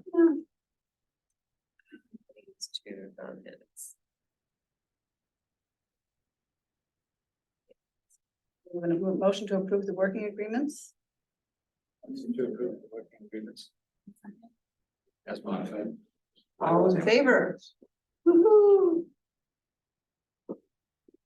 You still with us? Yes, yes, thank you. And that was just the working agreements. I also moved to approve the bylaws. Oh, I thought we did that. Okay, you're right. Thank you. Thank you. All in favor? second. Great. we've done our walk work. Some more walk work than others. So the next step on the bylaws and working agreements is I'm just gonna send them to the CMO who will just make sure the attorney approves those changes. So I'll get back to you. Might not be the last time you see them. Gosh, we're just like right on the button on time tonight, and we thought we might have extra time, but it's good, we're having good discussions. We have updates from staff. Oh, shoot. Wait, that should be council. Sorry, we talked about this. How did that? Where did that? Staff has 2 minutes. Can fill in. I'm sorry. Okay, updates from our esteemed counselor. No, and I purposely picked it, that's why it's so, I can have help. I'm sorry that I didn't realize that the committees couldn't meet before the council approved it, and I'm sorry that that takes, that many meetings. It's really frustrating, because there's so much work and council reads it, but we're not gonna get into your work and say, no, it's not good. So I'm sorry that takes so long. We can bring it up at our meeting with the mayor. Maybe it's something that we changed, I don't know. And next month, I'm sorry to say, once we get on to exciting business, I will be in Atlanta for the National League of Cities Conference, which always has some workshops about sustainability.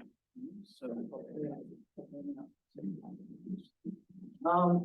going back a little bit, we had updates from the manager about the M's and the loss of the Sacred Heart Hospital. Both somewhat, everything's to the climate, but like the hospital, you'll have to drive farther to get to the hospital. There's gas used.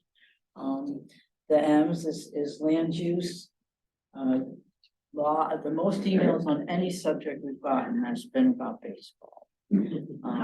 So they're very motivated.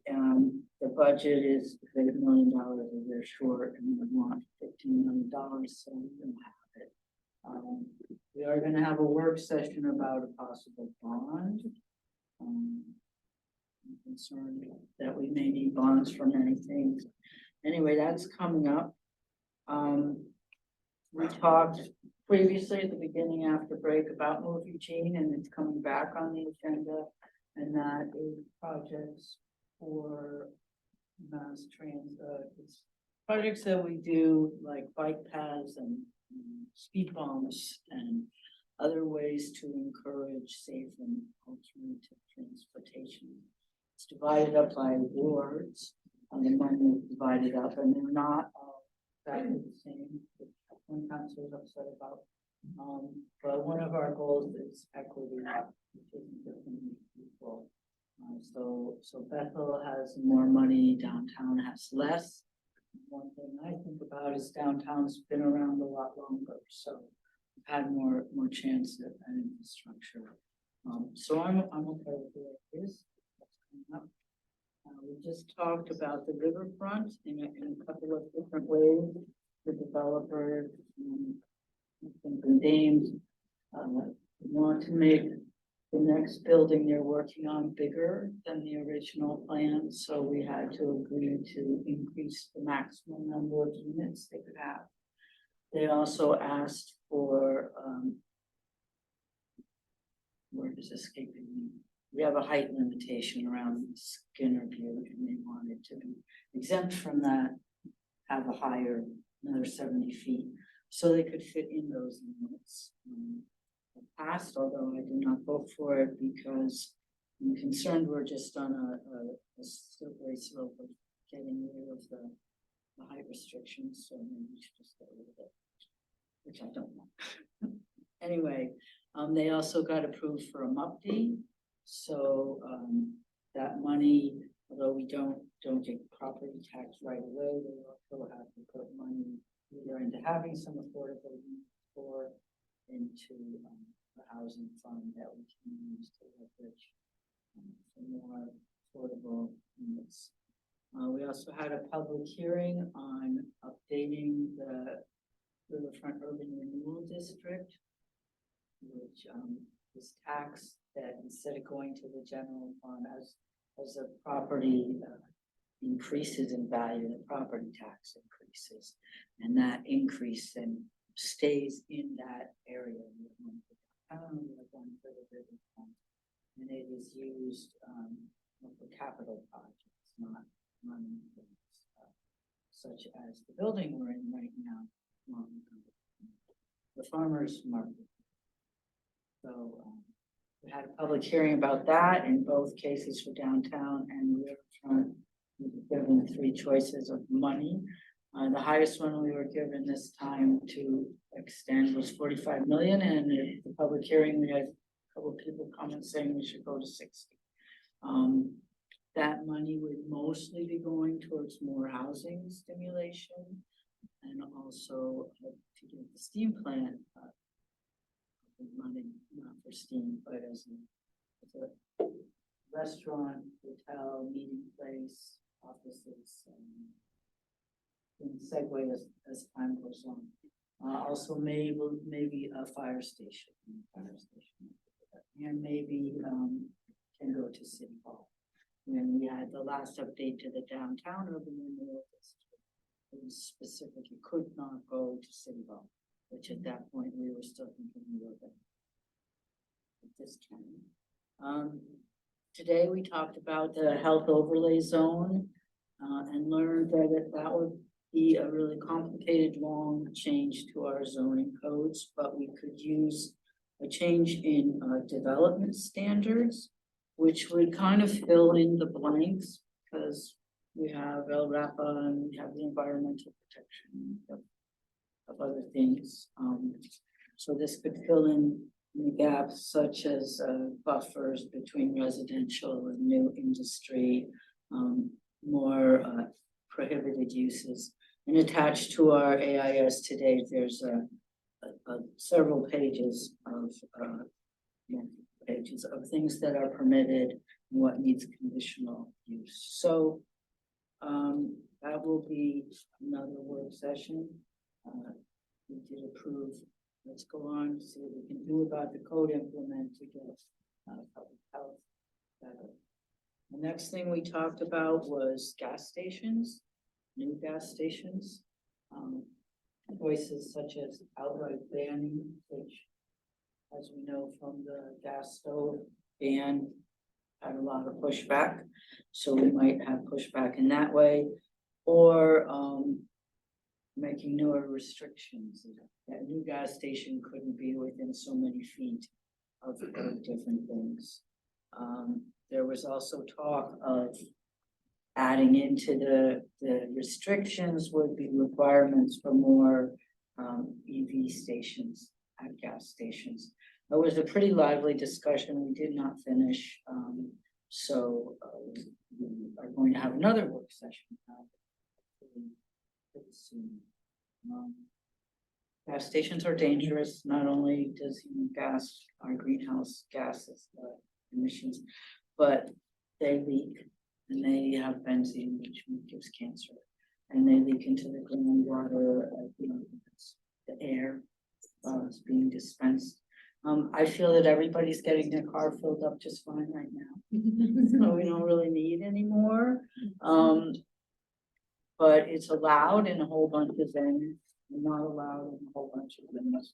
So that will be an interesting discussion for another session. I think that's all I've got. Next. On the budget and stuff, I understand the revenue committee is done with their work, is that right? No, the revenue committee isn't even really started yet. Oh, okay. Staff has done an enormous amount of work, which will be a favor to the people on the committee, because they went through a book like this of all the possible things we could think of to that money from 14 that we used for the payroll tax development. So they went through that huge job and gave explanations, came out with 3 main topics, main things. But no, it hasn't been decided. The mayor talked to her yesterday, counselors, and then if there are yes or no's, then she and the manager will get together and make the committee, which we hoped would be done by October when it was going to start last spring. So no, it is not done. It's just. Someone else had a question. I'm just curious, it's about the gas stations and how, was it related at all to like the airport expansion, or is that like a separate? That would be separate. That'd be a separate. We did bring up that if we had new industry that needed gas, like somebody who delivered stuff large scale might want to have permission to put in their own fueling station, which I can see, you know, they're like, well, they didn't have to drive to the gas station, but at the same time, still poisonous. I see it as two concerns: greenhouse gases and public health. But no, the airport is not included. The airport, although it belongs to the city, is really its own operation. Thank you.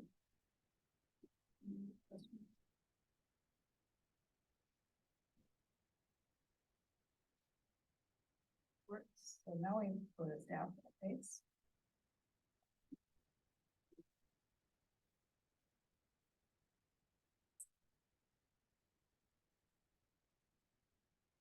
Okay, so for my update today, I think you did a great job. I don't have much to add for council.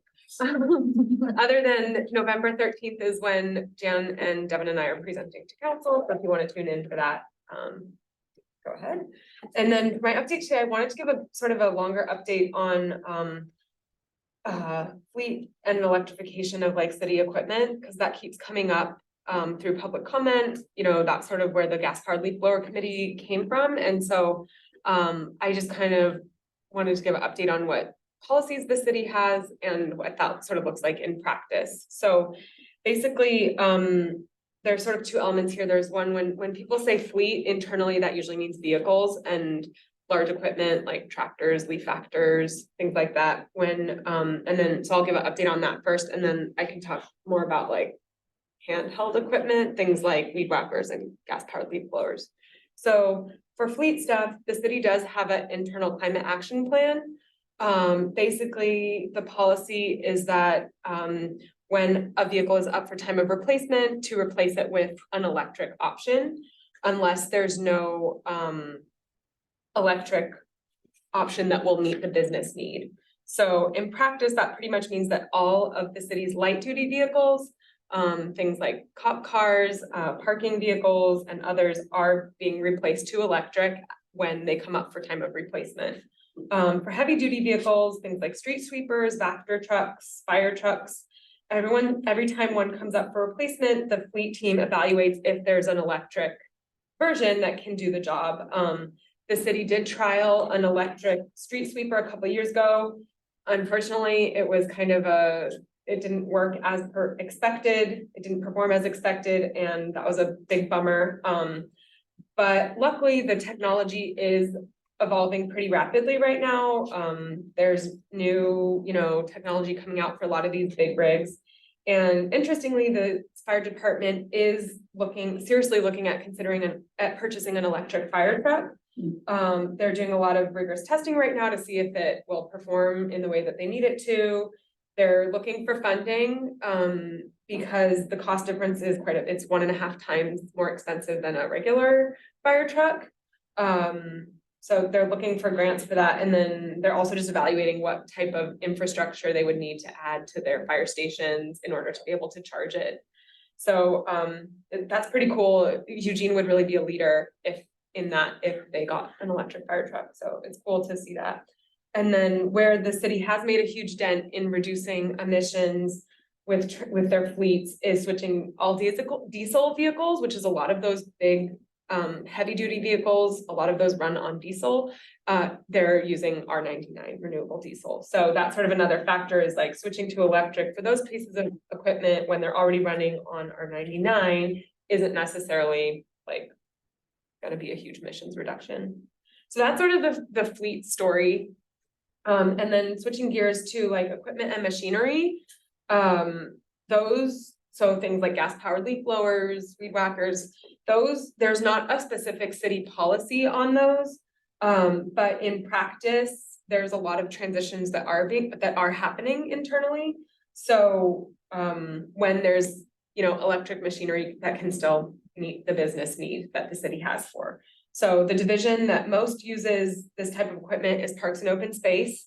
The previous team that I was on in Parks was the volunteer program, and all of our equipment was electric. For us, it made sense. We weren't using them all day. Often it was just for a couple hours during a volunteer event or to clean up at the end of a volunteer event. And so we could get by with having, 4 or 5 batteries on hand and get our job done.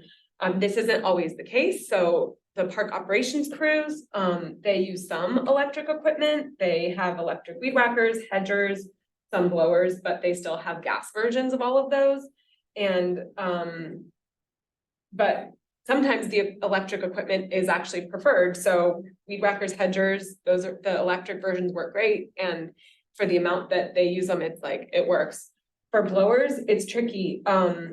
They, in a professional use setting, parks, and I imagine this is really similar for landscape businesses as well. Parks, there's times of year when they are using a blower all day. And so if a battery pack's gonna only last 30 to 45 minutes, and you're using it at full use all day with potentially 3 to 4 people per crew, and there's like 4 or 5 crews, that's, the logistics of having batteries fully charged from 7 a.m. to 3:30 p.m. for 24 people to use, it's just not, the math and logistics start to get pretty complicated. Doesn't mean it's impossible to figure out. It's just like, it's one of those things where I'm not sure the technology is quite there. It's not like a straightforward swap. That being said, the city recently purchased 10 completely electric light duty maintenance trucks. So and those trucks can double as a battery for recharging batteries. And this could provide some interesting opportunities, potentially being able to recharge a battery off a truck in the field. So it's not happening 100% yet, but some doors might open. And in terms of what public comment folks have said during public comment, most of the leaves in parks are being left on site. They're just, the main goal is like get them off the sidewalks and the paths so that, for public safety, but often they're blown into landscape beds, into the grass, and then mulch to decompose, or a lot of them are brought to community gardens. So that's sort of the quick update, and hopefully that just kind of just answers questions to increase people's awareness, so. And I think just to add one thing to what Danielle said, for both parks and open space and facilities, I think they have a similar idea that fleets have, which is at time of replacement, they evaluate the options that are out there, and they continue to look at the technology as it advances to figure out, does it meet the service need that we're trying to meet for the city?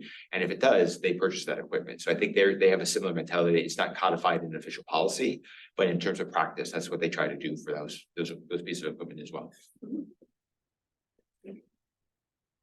Okay, that's it for my update. Do you have anything? Okay.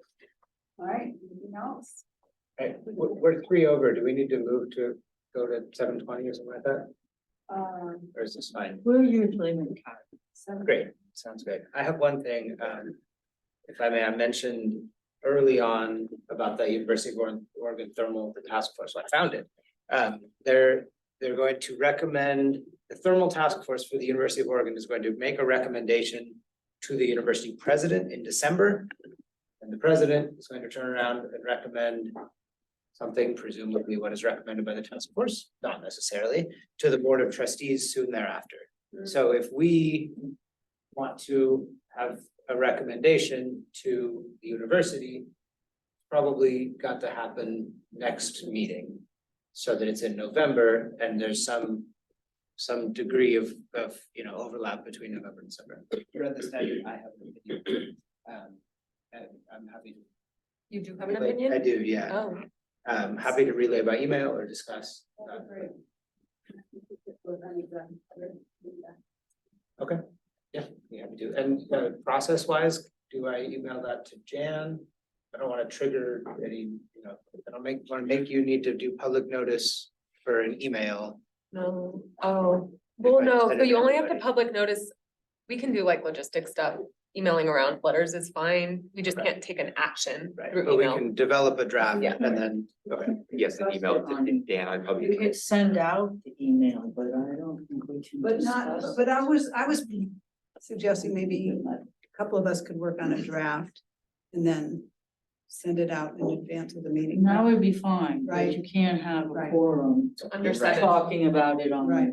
Yeah, we can't circulate drafts among the entire Right, committee. it can't go to everybody, it can go to a less than four number. Right, exactly, okay. And if that's all right, then I will start with the people on the building decarbonization committee for review of the draft opening then. And it's gonna, I'm gonna try to keep it simple and short. I think that sounds good. Everybody okay with that? You can't get more than 6 people. Right, talking 6 about is it. tops. And you can't talk to 3 this day and 4 the next day. But then we'll- Okay. in the next meeting, we'll want to have review and presumably one hopes approval of that letter on the agenda. Yeah, well, I know the conversation that we had last month was like, people didn't feel like they knew enough about the topic to take a position. So do you feel like you could bring people up to speed? Sure, yeah. People- I can give you a 1-minute summary. It's not terribly complicated. So the university has a steam plant with boilers that burn fossil natural gas, methane, generate steam in big boilers. And that steam goes through pipes to buildings around the University of Oregon campus. That's their building heat system. It's also used for some other stuff, process heat labs, so forth. There's a question now of what do we do with this system? And so they've got 4 big systems. There's a thermal task force that's been going about a year, a little less. And they've done a study and they've got 4 basic options. One is systems as usual, maintain the current boilers, keep the steam heat distribution system. They keep running until it reaches the end of its useful life. It's low disruption, it's low upfront cost, it's high greenhouse gas. 2 is they call it an electrode boiler or an electric resistance boiler. It's the same technology as in a toaster or most electric resistance water heaters. They just, instead of burning gas to make steam, they heat it with an electrode and make steam and keep that steam distribution system. Low upfront cost, not very energy efficient, so very high operating cost, and it uses a whole lot of juice. eWeb says they can cover that load, but it is a lot of load. And so it, in the future, may sort of, if you want to call it, eat into available headroom on the system for other electrification or load growth. So eWeb can meet it now, but it eats into what's left for what eWeb can do without having to say, go procure more power purchase agreements. They're not building more dams, but eWeb can find other ways to get power. Option 3 is called a heat recovery chiller. It's more like a heat pump. So it is more energy efficient. A heat pump can be more than 100% efficient. Instead of just generating heat like a resistance element, like a toaster, it moves heat from place to place with a compressor and a refrigeration cycle. It's like an air conditioner in reverse. A heat recovery chiller is like a really, really big one. And that then creates hot water, and they would adjust their distribution system to be, instead of steam, it's running on hot water. So it's high upfront cost because you got to do things in the buildings. Instead of pulling in steam, they're going to pull in hot water. But once you do that, you can be way more energy efficient. So 3 is heat recovery chiller, change from steam to hot water. And then 4 is similar to 3, where it's electric heat pumps and heat recovery chillers, also steam to hot water. And they're using the mill race industrial water right that they have as a heat source. So instead of pulling heat from the air, they're pulling some of the heat from that water in the mill race. Similar cost to the 3rd one, still uses heat recovery, much more energy efficient, somewhat better greenhouse gas reductions because it's easier to pull heat out of a water source than the air when it's cold outside. Looking at the 4 of those, there's sort of business as usual. 1, electric resistance, cheap upfront, very low efficiency. There's heat recovery from the air broadly, and there's heat recovery from the mill race water broadly. I recommend option 4. It is the lowest greenhouse gas, the lowest annual operating cost, But it does cost more upfront, so it's sort of like an investment from the U of O in the long-term low GHG and low operating cost. Excellent. Thank you. That's a great summary. It's really good. Counselor Semple. Is there any data about what it does to the water? You know, does it change the temperature of the mill race? Does that affect fish, turtles, or anything? It's in there, it's pretty small from what I saw. They're not talking about pulling enough heat out of the mill race to make a huge difference. So I don't think that's a major concern. I'll take a look and see. Well, it would be interesting to know whatever difference it does make, if that affects anything moving there. Well, what about the availability of water too? Dennis. Yeah, just a thought, in 2004, the university did a single building, the Montreat Children's Center, where I was the director, which used hot water heat. And the other piece for a heat pump system can also provide cooling. We both heated and cooled the building with water, and our heat source was a ground source heat pump. So a water source heat pump would be a more effective and efficient methodology than is an air heat pump. Much I more. imagine it's similar to water in terms of the ground source. But they're looking at a much bigger scale than a single 14,000 square foot building. They're looking at the bulk of campus. Well, and I think this is one of the biggest methane producers in the city right now, right? It is, right? It's the biggest greenhouse gas producer or point source emission of greenhouse gas. Pretty important, I think. Yep. I understand your question earlier, Danielle, when we said when we were asked to think about taking a position and making recommendations on things, we said we would consider whether we needed to hear multiple points of view. On this one, I'm not sure. Yeah. There's options, and we could think about what options we would recommend or what we want our message to the university to be, but it doesn't feel to me like there's opposing views sort of thing. Karen? What about the availability of water? I mean, the mill race is not a gigantic water source. And water is definitely an issue. Yeah, so I'm looking at this right now.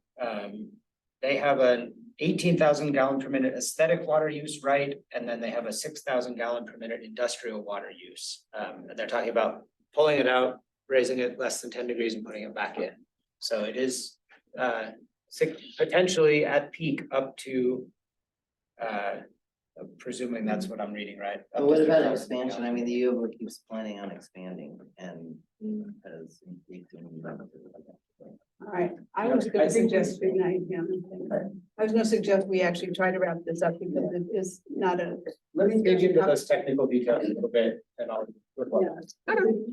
I just wanted to add, no, we don't have to discuss it in the moment in real time, but I'm curious about the environmental impact of sucking up all that water and spitting it back out, like filtering who's in that water, who's not in that water when it goes back in, who was in it, who wasn't in it before, all this sort of thing that happened when you move large volumes of natural water from one place to another place. Well, the mill race isn't the only place. I mean, it affects our reader. Right, I mean, if there's, and what the environmental impact of the equipment that needs to go into the mill race to do this, is that a riparian thing? Does it matter? Is there embankment preservation? Is there a bottom issue? Like all of those things, invertebrates, all of it. So The good news is there is a mill race. At one point in time, they dug the mill race for industrial Well, use. there wasn't much of one, so. It's currently used for the chiller plant, so it's not that big a difference. Well, thank you, everybody. I think it's a good meeting. We've I got. would like to remind you that in order for us to vote on it at the next meeting, we need to have seen the letter beforehand in our packet, and at least close to where you think you want it. Because in the distant past, it has happened that we didn't feel there was enough time to actually read it on the fly and vote on it, and then we would miss the deadline. Thank you. Absolutely. Thank you. Anything else for the good of the order tonight? You all very much. Ron, before next month.